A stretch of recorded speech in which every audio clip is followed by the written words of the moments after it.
Boy, and welcome to... The first interview I did with her, naalala namin dalawa, was 20 years ago. Today, she's blooming, she is happy, and she makes us proud as a country. Wow! Naitay Kapuso, please welcome Rachel!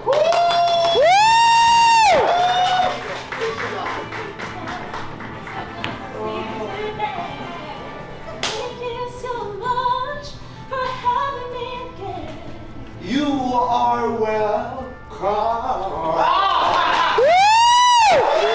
The first few years, Tito Boy, it was very hard. I moved out there without an agent, without any manager. Dahil sa Miss Saigon po yun, ano. Pagdating ko doon, kailangan ready ka, Tito Boy. I didn't have any training or whatsoever with like theater. Lahat sila Tito Boy trained. They did a lot of shows before they did Miss Saigon. Ako first time. Ang role mo, Gigi, ha? One of the major roles of Miss Saigon. Yeah, ang hirap, Tito Boy. Which was originally played by Isa Alvarez. Yes. Ano yun? What is your piece of advice, Rachel, sa mga bata? Ginamit ko yun, Tito Boy. Lumaki ako actually insecure dahil sa mga narinig ko. Pero, ang hirap. Dami ko pinagdaanan. Pero ginamit ko yun, Tito Boy, to be better. And na kahit anong sabihin ng mga tao, ay, pwede pala akong manalo. Kasi nanalo po ako doon nung sinabihan ko na negative. So, yun ang pinanghahawakan ko dito po, na kahit anong sabihin ng tao, I just need to focus on what I can do, on the gift that God has given me. Focus ka lang doon. Kaganda mo. At napakagwapo ng iyong asawa. Ay, talagang mabait si Lord. Pinagdasal ko yan, Tito Boy.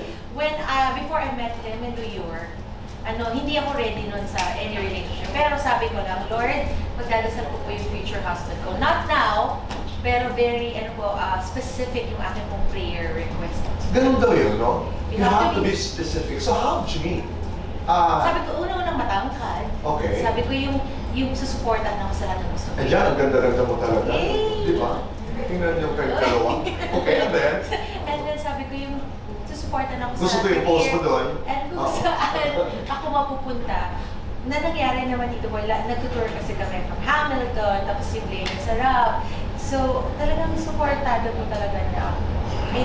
No, but how did you actually meet? As a church po sa New York. Okay. Meron po kaming common friends, pinakalala kami sa isa't isa. London, Manila.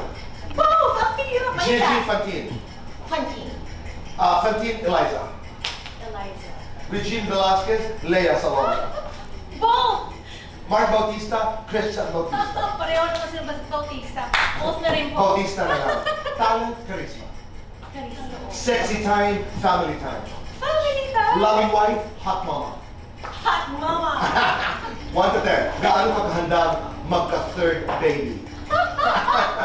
Gusto ko pa sana dito boy dahil walang help sa London, but we'll see. Okay, 1 to 10. Ilan ang naging boyfriend mong artista? Hindi ko mabilang. Tatlo po. Hindi ko Tatlo? alam. Hindi ko na maalala. 1 to 10. Ilan ang sinalihan mong contest? Oo. Hindi mo rin mabilang. Hindi ko na po mabilang. 1 to 10. Gaano mo ka-miss mag-perform sa Pilipinas? I miss it so much. 10 po. Is that lights on or lights off? That's all. May migraine ako. Happiness or chocolates? Chocolate. Best time for chocolates. Oh my gosh, at night.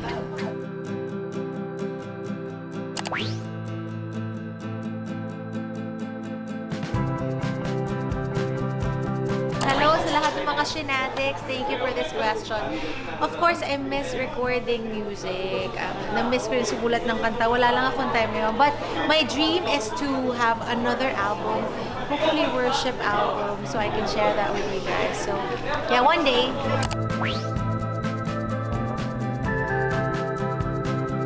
Siguro doon medyo liberal yung mundo ng teatro. Na-shock talaga ako nung nagbibihis na kami backstage. Talagang hindi na nahihiya. Talagang tanggal lahat.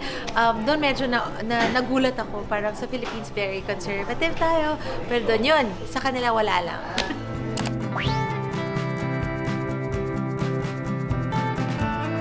Defying Gravity, I like the first few lines when it says, "Something has changed within me, something is not the same," which I actually feel I am not the same person anymore. So I feel like, and I can defy all the gravity. Wow!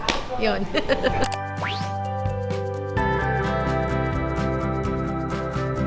I guess to do another show, I am not familiar of the new shows right now, but hopefully I can go back to New York to do another Broadway show. Kasi isa pa lang yung nagagawa ko sa New York. So yeah, hopefully one day, who knows?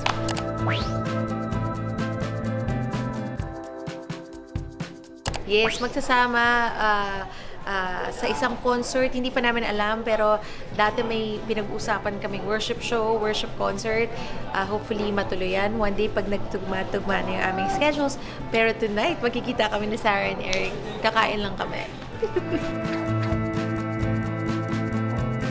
Sarap ng pakiramdam na makita si Tito Boy and of course magkaroon ng conversation, intimate conversation with Tito Boy na hindi ko nga naramdaman na may mga cameras pala tayo, na sobrang na-enjoy ko yung conversation namin at sana mas matagal pa sa 20 minutes. So hopefully next time makabalik ako and yan, nakakama si Tito Boy.